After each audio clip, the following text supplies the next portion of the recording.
Ever scroll through Tubi and think you've seen every old classic it has to offer until some usual favorites? Tubi quietly dropped a batch of films that movie fans have been hunting for decades. These aren't your average public domain replays. They're genuine cinematic treasures some once lost, others locked behind rights issues for years. From Hollywood legends to forgotten gems, these 12 films are pure gold waiting to be rediscovered. Let's dive in. Number 12. The Night of the Hunter, 1955. Few films from the 50s look or feel anything like The Night of the Hunter. Directed by actor Charles Laughton, his only time behind the camera, it's a dark fairy tale wrapped in a Southern Gothic nightmare. Robert Mitchum plays a traveling preacher whose charm masks something sinister. His goal? To find hidden money left by a condemned man, even if that means chasing two terrified children across the countryside. The film moves like a fever dream, haunting shadows, tilted angles, and a moonlit river that seems to stretch into forever. Every shot looks like a painting, every moment soaked in dread and strange beauty. Critics in the 1950s didn't know what to make of it. Some thought it was too weird, too poetic, too cruel. The studio lost money, and Laughton never directed again. But over time, The Night of the Hunter became a masterpiece rediscovered. Martin Scorsese and David Lynch both cite it as one of the most visually influential movies ever made. Mitchum's soft-spoken menace, whispering bedtime prayers that sound more like curses, still gives audiences chills. And that scene of the children drifting downriver as hymns echo in the distance, it's movie magic at its purest. For years, you couldn't find a decent copy anywhere. Now that it's on Tubi, you can finally see why film historians call it one of the strangest, most beautiful thrillers Hollywood ever produced. Number 11. Witness for the Prosecution, 1957. When Billy Wilder, yes, the man behind Sunset Boulevard and Some Like It Hot, decided to adapt Agatha Christie's courtroom thriller Witness for the Prosecution, the result was nothing short of electrifying. Tyrone Power plays a man accused of a shocking crime, and Marlene Dietrich steals the show as his mysterious wife, delivering one of the most cunning performances of her career. The story unfolds like a game of chess played in a courtroom. Sir Charles Laughton, now in front of the camera, plays a brilliant but aging barrister, determined to defend Power's character despite every clue pointing toward guilt.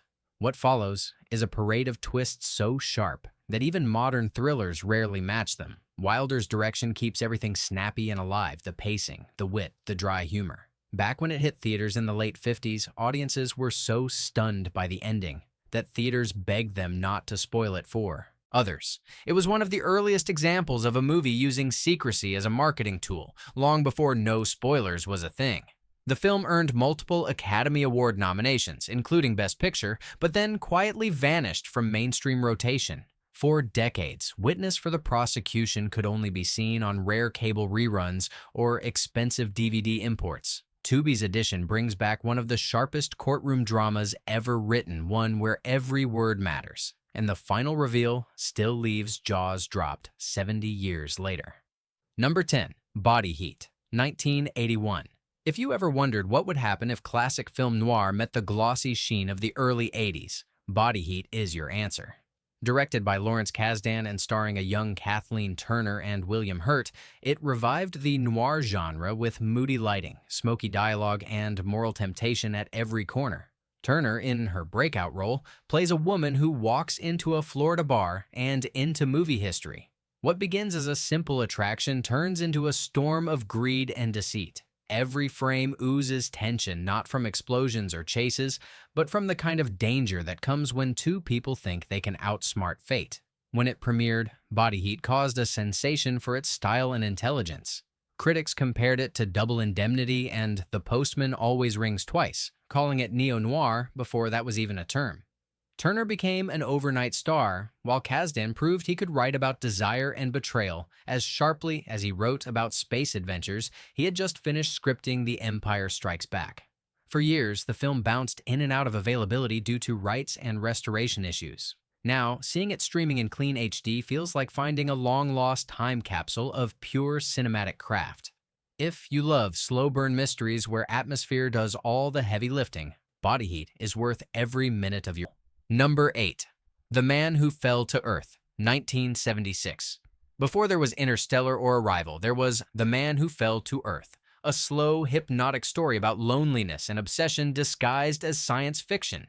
David Bowie plays an alien who comes to Earth searching for water for his dying planet, only to become corrupted by human greed, power, and emotion. Directed by Nicholas Roeg, the film is dreamlike, surreal, and at times disorienting. Roeg never explains everything, because that's not the point. It's about watching a being of pure purpose lose himself in the noise of our world television, money, and temptation. Bowie, at the height of his alien-like fame, was the perfect casting choice. His performance doesn't feel acted. It feels inhabited. When it was released in the mid-70s, audiences didn't know how to handle it. Some walked out. Others called it genius. Over time, the film gained a cult following among fans of cerebral sci-fi, musicians, and artists who saw it as a commentary on fame and isolation. For decades, it vanished from streaming due to complicated ownership issues and damaged prints. Now restored and available on Tubi, it looks stunning. The desert landscapes glow like dreams, and Bowie's glassy stare still cuts through the decades. If you've ever felt like an outsider in your own world, this one will stay with you long after the credits roll. Number 7. The Conversation, 1974. Between The Godfather and Apocalypse Now, Francis Ford Coppola made a much quieter film, and it might just be his most haunting. The Conversation follows Gene Hackman as Harry Call, a surveillance expert whose job is to record other people's secrets. But when one of his recordings hints that a couple might be in danger, Harry's world begins to unravel. It's a film about paranoia in the age of technology, long before cell phones and social media made privacy a fantasy. Hackman plays Call as a man consumed by guilt, suspicion, and loneliness. The more he listens, the less he understands, and the more we realize that maybe he's not as innocent as he thinks. Coppola shot this between his two biggest blockbusters, yet it couldn't be more different.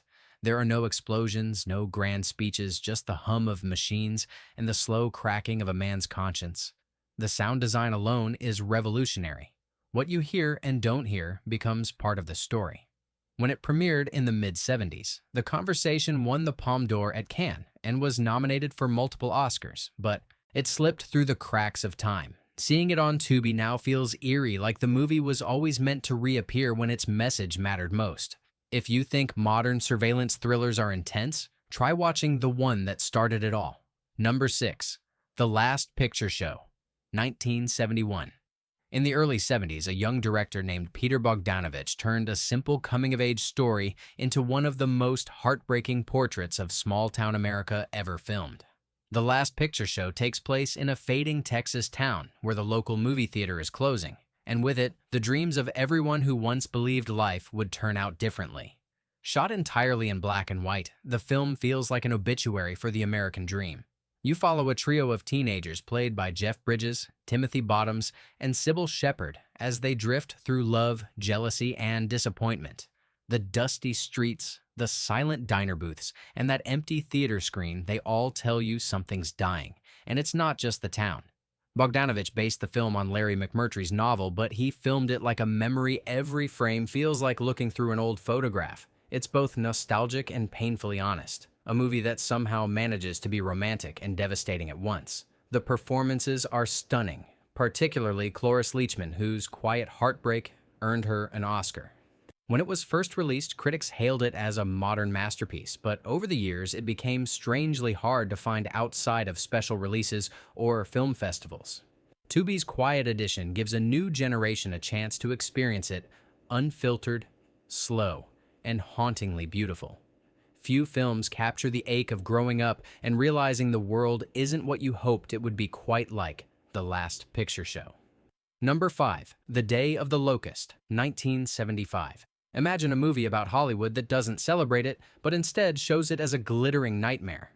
That's The Day of the Locust, directed by John Schlesinger, and based on Nathaniel West's dark novel. Donald Sutherland stars as a desperate artist who moves to Los Angeles chasing dreams, only to find chaos, greed, and moral decay lurking behind every studio gate. Set in the 30s, the film feels like a feverish hallucination of fame and failure. Karen Black gives one of her most electrifying performances as a woman trying to become a star in a world that feeds on illusions. Behind her hopeful smile is a growing madness shared by everyone in the story. Each scene teeters between glamour and horror, showing how fragile the line really is. Schlesinger, who had just made Midnight Cowboy, created something even more unsettling here, a film where every dream rots in the sun. The production design is dazzling. Grand mansions, cracked studio sets, and a climactic riot sequence that remains one of the most chaotic finales ever filmed. When it came out, audiences didn't know what to think. Some called it too bleak. Others said it was prophetic. Decades later, it feels even more relevant, a warning about the hunger for fame that never goes away. The Day of the Locust was hard to find for years, surviving mostly through grainy VHS copies. Seeing it restored on Tubi feels like unearthing a cursed Hollywood time capsule that still burns bright. Number 4. Paper Moon, 1973. Some films age like fine wine, and Paper Moon is one of them. Peter Bogdanovich's second masterpiece pairs Ryan O'Neal and his real-life daughter, Tatum O'Neal, as Depression-era con artists drifting across the Midwest. He's a fast-talking grifter. She's a sharp-tongued orphan who might be even smarter than him.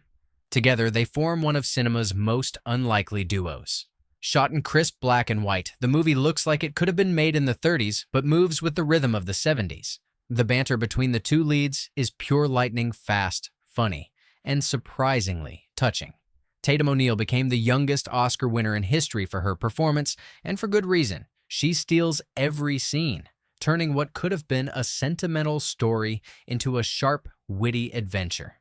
What makes Paper Moon special is its tone. It's not just nostalgic, it's human. It doesn't glamorize the Great Depression. It shows how charm and survival often go hand in hand.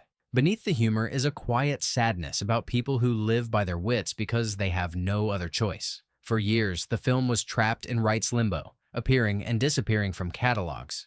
Tubi's revival brings back a lost piece of Americana, a road movie that's equal parts heart, hustle, and heartbreak. If you've ever loved stories about unlikely families or clever underdogs, this one's for you. Number 3. Cooley High, 1975.